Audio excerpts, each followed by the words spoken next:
Kylian Mbappé lahir dan besar di Bondy, sebuah daerah di timur laut pinggiran ibu kota Paris, Prancis. Kota ini berpenduduk sekitar 53.000 jiwa dan dikenal sebagai kawasan miskin dan banyak pengangguran.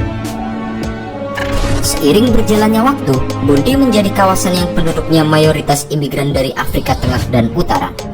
Ayah Mbappé berasal dari Kamerun dan ibunya berasal dari Aljazair. Orang tuanya boleh saja berbeda tempat asal dan kultur, namun ada satu hal identik yang diwariskan dalam darah Mbappé Junior, yakni kecintaan terhadap olahraga. Sang ayah adalah seorang pelatih sepak bola, sementara ibunya pernah menjadi atlet bola tangan semasa mudanya.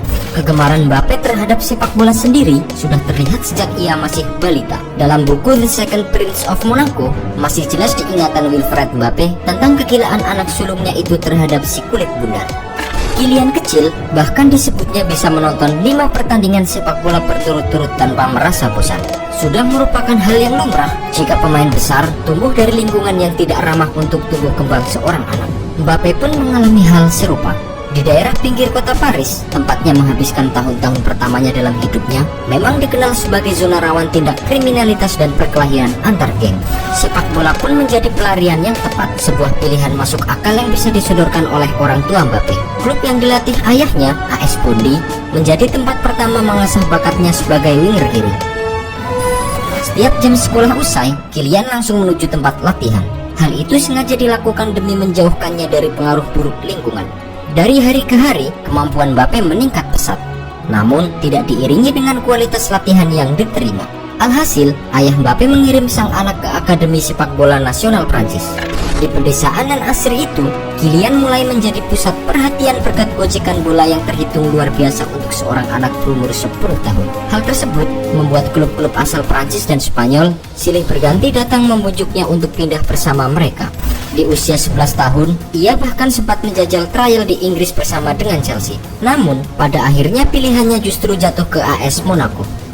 AS Monaco sendiri memang dikenal kerap menelurkan pemain muda berbakat. Emmanuel Petit, Thierry Henry, serta Denis Appiah menjadi sedikit dari segelintir nama jebolan Akademi AS Monaco. Terlebih, klub kebanggaan negara mungil di Tenggara Prancis tersebut memang acap kali menyisakan satu tempat di tim utama untuk pemain muda potensial.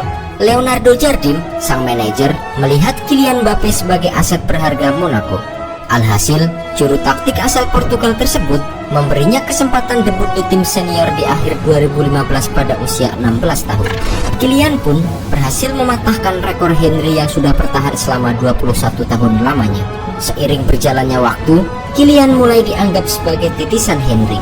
Hal tersebut cukup beralasan mengingat satu persatu pencapaian mantan striker Arsenal itu berhasil ia lampaui. Monaco bergerak cepat dengan memberinya kontrak berdurasi 5 tahun pada Maret 2016. Liga 1 musim 2016-2017 menjadi ajang untuk unjuk kebolehan Kylian Mbappé. Gol demi gol tercipta dari kakinya. Rekor demi rekor pun berdatangan. Satu di antaranya adalah pencapaian sebagai pemain termuda yang mencetak hat-trick di kasta tertinggi sepak bola Prancis, yakni di usia 18 tahun 2 bulan. Total, Kylian berhasil mencetak 26 gol dari 44 kali penampilan dalam semua ajang pada musim itu. Selain mengantar Monaco menjuarai Liga 1 pertama sejak tahun 2000, penampilan gemilangnya membuat semua orang sepakat bahwa dirinya menjelma sebagai komoditas terpanas sepak bola Prancis saat ini. Pada musim 2017-2018 kemarin, Kylian kembali ke kota kelahirannya untuk memperkuat Paris Saint-Germain. Di sana, koleksi medali di lemarinya semakin banyak berkat raihan treble winner. Dan yang perlu dicamkan, semua ini diraih di usia 19 tahun. Sinaran Kylian Mbappé mulai merambah ke ajang Piala Dunia. Golnya ke gawang Peru menjadikannya sebagai pencetak gol termuda Prancis di sepanjang sejarah penyelenggaraan gelaran akbar 4 tahunan tersebut. Mbappé juga berhasil membawa skuad Prancis menjuarai gelaran Piala Dunia tersebut. Tak hanya itu, ia bahkan dinobatkan sebagai pemain muda terbaik sepanjang Piala Dunia 2018 bergulir. Harus diakui bahwa ia memang melesat bagaikan roket. Kesuksesannya diraih dalam tempo yang amat singkat, yaitu hanya 3 tahun.